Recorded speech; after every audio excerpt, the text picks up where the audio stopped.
So when people question us or challenge us or say that we're going to be gone, good luck, because when you know inside how much we care about this and how much time and effort we put into designing this experience, we're going to fault, we're going to have challenges, we're going to have adversity, but we're just getting started. Welcome to Thrive, a Paychex business podcast, your blueprint for navigating everything from people to policies to profits. And now your host, Gene Marks. Hey everybody, it's G Marks and welcome to another edition of the Paychex Thrive podcast. Very, very happy that you are joining us today. Jesse Cole is the founder of Fans First Entertainment, owner of Savannah Bananas, and author of Fans First, Find Your Yellow Tux and Banana Ball. He has welcomed millions of fans to ballparks around the country, and his teams have accumulated over 35 million followers across social media platforms. He's the star of the ESPN series Banana Land, and he's been featured on 60 Minutes, The Today Show, CBS Sunday Morning, HBO Real Sports, and once at his son's show and tell. Jesse is passionate about making baseball fun, standing out, and creating fans. My very first question is, you are amazing at branding. You are amazing at, your energy is fantastic. You showed us a notebook of all the ideas. Clearly you're the motivation and the inspiration behind this team. What are you bad at professionally? And at what point did you realize that you were not good at something and decided to build a team around you? In other words, how important was it to you, and how important is it to anybody who's running a business to recognize what they're really good at and to delegate other things? Talk to me a little bit about that experience for you. Sure. The biggest insight I had when I first started with the small team in Gastonia, North Carolina, was myself, my wife, who was just a handful of us. And many days I came home burnt out, exhausted. And it was because I was doing so many different things. I was doing, what am I not good at? Ironically, with this group, numbers, financials. I could do it. It doesn't excite me. I have one financial meeting a year for 2 hours with our team. And for the type of business we're that's shocking as an owner and founder, but it doesn't excite me. Anything operationally, putting up signs, doing things I'm just not good at it. I have two left hands. And so I would be doing all of this, whether it was concessions, whether it was hiring, was all that. And then when I realized, I said, all right, well, what are my best days? I try to reverse engineer. If you look, at your business or what you're doing, what are your best days? And then what did you do during those days? And so I finally realized, and I put it into a bucket. I was like, okay, I'm either creating, sharing, or growing those days, coming up with new ideas, actually getting in front of a group, sharing what we're doing, leading, getting out there, growing. I'm learning from new people and doing things, trying new things, creating instead of consuming. A lot of people consume all day. I love creating. And so now, when we went into Savannah, I was like, okay, I'm going to help kind of be a creative director of this company in the sense of anything that we're doing, promotions, ideas, videos, content, all of this, where we're going to play, what we're going to do, our new teams, our new logos, all of that. That's where I'm going to lead. And then luckily we have a president who's tremendous, who loves the operation and the systematic science of putting it all together and figuring out how do we go to 45 states and 75 stadiums and serve 3.4 million fans and figure out, people don't realize we do all of the merchandise ourselves. We do all of the trucking. We have 16 full-time drivers. We do our broadcast ourselves. We built our own ticketing system ourselves. We do everything ourselves to control that fan experience. And Jared, our president, and our team has built that because they love doing that. And I focus on how do we create. And so I would challenge everyone in this group, what's on your energy list? If you were to write down what gives you energy with what you do, and how do you do more of that and have more people in your organization or other people do the things that don't give you energy and do what give them energy. If you do that, it's game over. Did you realize it yourself, or were people telling you like you suck at accounting or you're not good at details? How did you come to that realization? I'm a feel person. And so when I would just get frustrated I'm very fortunate now, 99% of my days, I wake up looking forward to something.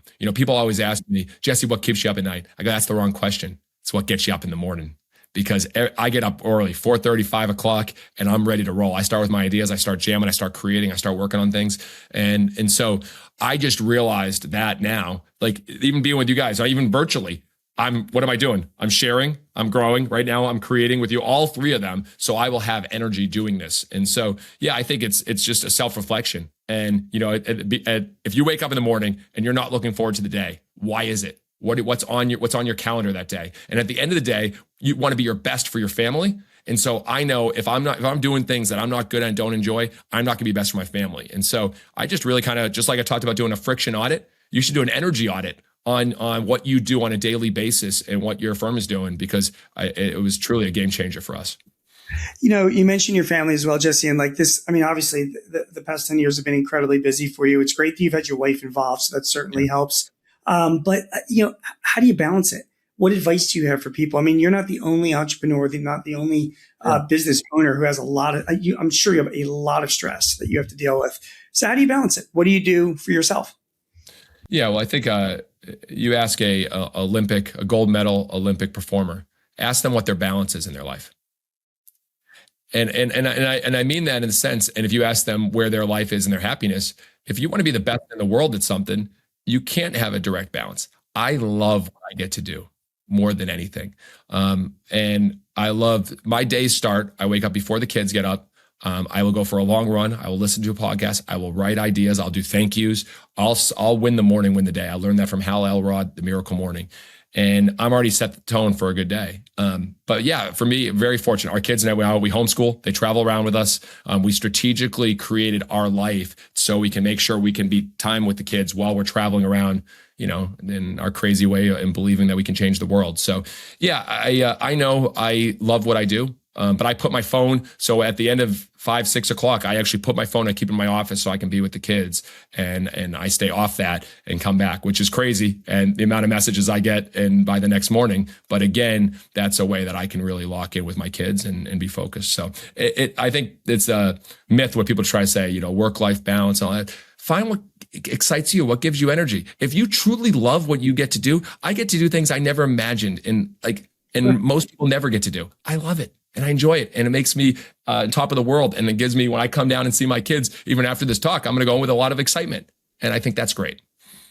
It's been great that you've been working with your wife for a number of years as well. I'm kind of curious as to what her involvement was in the company. And also, if you have any advice, I mean, there's a lot of family owned companies. The husbands and wives work together, brothers and sisters, I'm just kind of, if you have any advice for people that are working with their spouse or working with a family member, what have you learned from all of that? Do you have a Chinese wall? Do you? Yeah. Let's talk about when we struggled. And so when we were in Gastonia, and it was me and Emily, Jared, who started with us in Gastonia, our president. And what happened was we would get into each other's lanes so much. And everyone wants to feel like what they can do it at a high level and do it well without getting help in different areas. And so what we learned very clearly was, I have a tendency to jump into things. And sometimes that when Emily was in something, really? I would. What a surprise. I'd want to get my hands involved. And it just wasn't the best way. And so now Emily, she leads Bananas Foster, and I'm so proud of what she's done. Now, if I was in it, I'd have so much more content, storytelling, doing all these other things, but it's like, she's building that, and I'm so proud of what that's doing. It's at a different speed. So we work at much different speeds. I go very, very fast with things because I believe in learning by doing. And I think Emily is just so confident in building something at her right pace. And so we really work well when it's like, Jesse, you're doing all this, I'm doing this. Let's talk about it. Overall, the big vision of the company, but very clear on which lane to be in. And that's when we feel proud of each other. And, she'll say, Jesse, that was an amazing interview. I'm proud of you and great job. And I'll tell her what she did this weekend with so-and-so. And we can compliment each other without actually jumping in and trying to take over what we're doing. All right. That's great. Talk to me about your people in your organization. How do you hire? What do you ask for? What are you looking for in people that, that work for the Savannah Bananas? Yeah, I love this. This was very hard for us when we started. No one wanted to work for a team named after the Bananas, and no one wanted to work for a team that was failing. Now, as proud as I am of 4 million plus, almost at 5 million on our wait list, I'm more proud of the 15,000 people that are on our wait list to work with us. And that's a real number. So we have a wait list to work with us. And so whenever we have open positions, we just go through our wait list. And so how do you create that is the question. And so what we've learned is that most people, if you ask a CPA or firm, say, hey, what makes them different? What do they stand for? I spend a lot of my time being very vocal on who we are and what we stand for. I spend a lot of time sharing. I learned this from Bob Iger. He said, often when you have a big company like Disney, you need to lead by press release. You need to share where the company is going, what we're about to do, so people can understand, to be proud who they work for. And so we are very adamant. I talk about our company all the time in Fans First as a way to hopefully provide value to people, but it also gets people excited to be a part of us. And so how do we hire? We're also very, very clear. 3 things we look for. So we look for first a video cover letter. So we want to say immediately, our people, again, maybe different in CPA, but our people, we interact with people. And I can tell, are you going to have energy right now? Or if I see you within 10 seconds, do I want to be around you more? Or are you bringing me down? Are you bringing us up? We want people that are energy givers. Number 2, we want a Fans First essay. How do you fit our 6 core beliefs? Always be caring, different, enthusiastic, fun, growing, and hungry. So we want to see an essay. And then the final step, we want to see your future resume. Often people, what they want to see is what they've done in the past. Nah, I want to see what you want to do in the future. And what I can really tell, we can look at that and say, I want to, if they want to say, I want to be in the same position for the next 10 years, that's not showing growing and hungry. Even if someone says they want to leave us in 20 years and start their own nonprofit or do this, awesome. We're going to help you accomplish that. So let's be on the same path. And so it's just an exercise that we really can get on the same path of what we're trying to do with our people. And also we did the love languages test. Love languages. How can we actually take care of people we don't know what their love language is? So, words of affirmation, quality time, physical gifts, acts of service, physical touch. That's a little more complicated in this world these days. But if you look at the other ones, it's very clear. A lot of our people, we have a young team, 90% are words of affirmation. All we got to do is come up to them and just tell them we're proud of them. You did a good job. And that goes a long way. And if we know someone is quality time, then we'll say, hey, you want to go grab lunch? And so if you know what all your people, what matters to them, then you can actually give them the love that they need. And what I'm so proud of, we have hundreds, probably approaching 1,000 people. We've had less than 5 people leave our company over the last 5 years. And so, and again, and why they have, it's best for them, family, other things, like it's a great situation. We leave on perfect terms. But I'm proud of that because I think we know, as hard as what we do, traveling constantly, it's a very hard job. I think people feel cared for and loved. And I think that's important. What's interesting as well, you mentioned about, you look for certain aspects of people, not where they were, but where they want to go to and where they want to move ahead and where they've got energy and they've got the right attitude. Not once did you mention like skills of that person, and it's funny because the people that I know, clients that I have that run really successful businesses like yourself, I remember I was talking to some guy, it was at a conference. The guy is he runs a chain of hardware stores, and he says, I don't look for people that are so knowledgeable about hardware. I look for people when I'm out at restaurants, when I'm out at retail, when I'm out in service places, people that have energy and attitude, and I say, I can give you an opportunity. I'll teach you everything you need to know about hardware. And I'm assuming it's the same thing with you, right? I mean, like you can teach anybody anything as long as they've got the desire to learn and, are you kind? Energy. Yeah. I mean, are you kind? Do you have energy? Do you bring enthusiasm? When someone comes by, do you light them up and wave and acknowledge them? Or do you kind of duck away and look away? Again, it's weird saying this, but like we thrive on vibes. Like when I get on the bus, we're going to do 102,000 fans. You better believe I'm playing original music. I'm getting us all fired up. This is 7 a.m. and I'm jumping around. And some people think I'm crazy, but everything thrives on vibes. If you bring the vibes up, everyone can perform in a better ability because we're feeling that we're a part of something. There's energy. No one has ever accomplished anything successful in life without energy. And so how do you foster that energy? How do you grow that energy? How do you create that energy? Is that you have to bring it yourself first.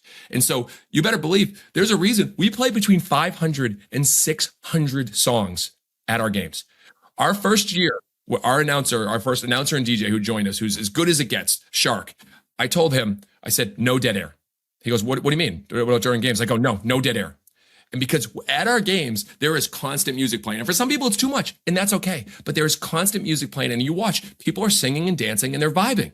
I love that. And I feel that you'll leave that experience feeling something, feeling that energy, and it's contagious, and you can bring it back to your family, bring it back to your work. And so, again, can you feel when you're interviewing someone and you're talking to someone, is it good vibes? Is there energy? Or is it just like, hey, this is just another job and I hope I get it? And I understand people are so nervous now interviewing with us, but you know what? We're going to be in front of thousands of fans. You better bring it. I don't care. I'm nervous too when I do a lot of things, but we got to bring it. And so we look for that right away. You had mentioned earlier as well. I mean, you quoted Bob Iger, you quoted Jeff Bezos earlier. You mentioned that, you take some time off, you listen to podcasts. I'm always fascinated by, what type of leaders, business or non-business, that inspires people? Who like inspires you? Who do you read? Who do you listen to? I'm kind of curious what podcasts you like to follow as well. Yeah. What gets you going? Well, full circle, Simon Sinek, how great leaders inspire action, start with why. And full circle, he invited me to spend some time with him and go on his podcast just a couple months ago. But yeah, the first time I listened to his TED Talk, it's funny, the team shared my podcast and they shared it around. And Jared, our president, said, in our first meeting, Jesse said, you have to watch this, how great leaders inspire action. This was like 14 years ago. And again, I think the why behind what you do, and then with Simon as well, the long game. So many people are focused on short-term profits and short-term gain. We are obsessed with long-term fans. And I'm not focused on the next quarter. I focused on the next quarter century. So Built to Last is a book that I always have in front of me by Jim Collins. Just always try to look at the every day now I see comments. This is a fad. It'll be gone. Their 15 minutes are up. And boy, that fires me up. I love it. I'm the kind of guy, yes, I am saving those. I am never going to share it publicly, but I look at the hundreds, maybe now thousands of people that say that we're going to be gone in the next few years. And I think about all the things that Walt Disney did and what Simon Sinek has shared and the companies that have really lasted, the test of time. They care about something differently than others. It's not about money. It's not about short-term gain. It's about creating something truly meaningful and a product that is truly wonderful. And they're obsessed with making it better every step of the way. And we talk about this constantly. We're never going to stop plussing the experience. We've learned this from Disney. Disney said, hey, Disneyland's a living, breathing thing. It'll never be complete. We will always plus the show. He saw his theme park as a show. And so we look at all of everything that we do is that obsession to grow and to grow in a way that is meaningful to people, not to grow in a way that is for revenue or grow in a way just for growth's sake. It's to make sure more people in the world get to feel what we want to deliver to them. And that starts one fan at a time. And it is an obsession unlike any other. So when people question us or challenge us or say that we're going to be gone, good luck. Because when you know inside how much we care about this and how much time and effort we put into designing this experience, we're going to fault, we're going to have challenges, we're going to have adversity, but we're just getting started. We're not even close to the experience that we believe we can deliver in the future. Talk to me a little bit when you first started up with Savannah Bananas. I mean, you talked about your failures very transparently, which is great. I love the question about when people, what would you tell your earlier self, or what mistakes did you make? I actually think that's really interesting. Yeah. So clearly you've been doing this for a decade now. You got to be looking back and thinking about 20 years. So like all the things that you could have done differently. And in the end, you are where you are. So no regrets, but what would you have done differently? And what advice would you have for people that are starting up their own businesses, regardless of the industry that they're in? It's so tough. Knowing my mind, I'm always on what's next. I'm always moving forward. So it's so hard for me to go back. But yeah, I mean, some of the biggest areas that we have failed on is areas that we've given up control, or we've tried to partner with someone else and do things that they have a different expectation of what great customer experience is. This is one of the biggest lessons that Walt Disney learned was, control everything. And he lost Lucky, the Oswald rabbit, Oswald the rabbit, and he lost him. Because literally he designed him, he created, but he didn't have the rights to him. And so his first character, he literally lost. And then his first deal with Alice in Wonderland, he lost that deal. And then at Disneyland, he opened Disneyland, but it became a neon jungle, he called it around, because all hotels and everyone else opened up around him and he lost control. So what did he buy? 27,000 acres in Orlando so he could have ultimate control. What did he do? He created the Reedy Creek District so he could actually control the permits and getting the government and all of that. I mean, he went to the ultimate level because every step of the way he lost control. And now when you look at Disney World, it's a different experience than anywhere else in the world. And so, I look at the working with different groups, and that's why when you look at what we do the whole ticket system. We built our own secondary market at face value. We do all of our own merchandise. We do our own broadcast. We do our own show. And it's an obsession and still we go to stadiums. We went to a stadium recently and all the sound wasn't working in multiple sections.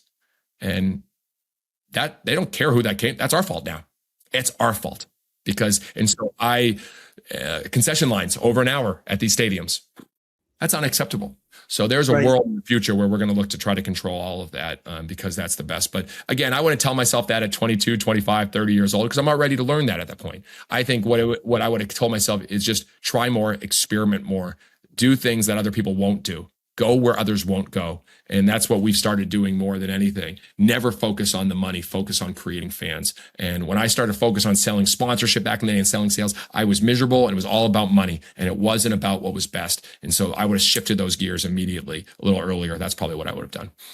Wow, that is, that is great stuff. It's fascinating coming from you as well. Because again, as a top level person, as a brand and ideas guy, I don't meet many people like yourself that are also very detail oriented and very control oriented as well, and obviously that's the biggest takeaway that I'm taking from what you're saying is if you're starting up a business, the more you can keep in control of your business, the more that you have control over your fate of your business, which is great.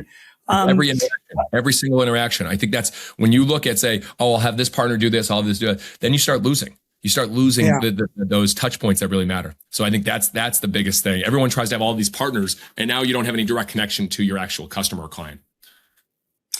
Just a couple more questions. I'm going to let you go. It's just great. Marketing. You have done marketing in a very organic way.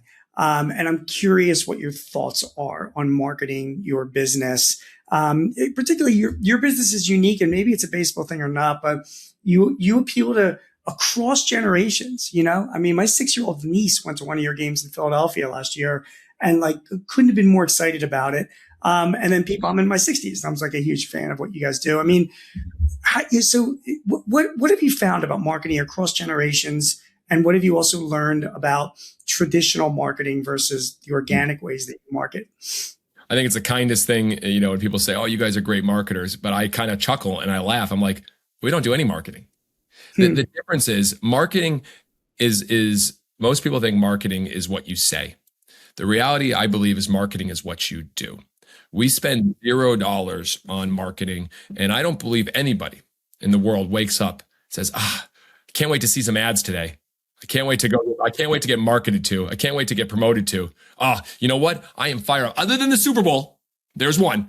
Other than the Super Bowl, it's like, let's get set up. I can't wait to watch what ads are going to happen tonight. So yeah, that's what most companies do. They throw ads at you. And the reason it does work, it's getting in front of you. But no one's truly excited about that. What the greatest marketing is to create an experience that is remarkable. And when you do that and you capture that and you share that, or you even better, you make it so great that your customers share it, you never have to market again in your life. And so when we go into every single week and we're playing, now we have 6 teams playing all over the country.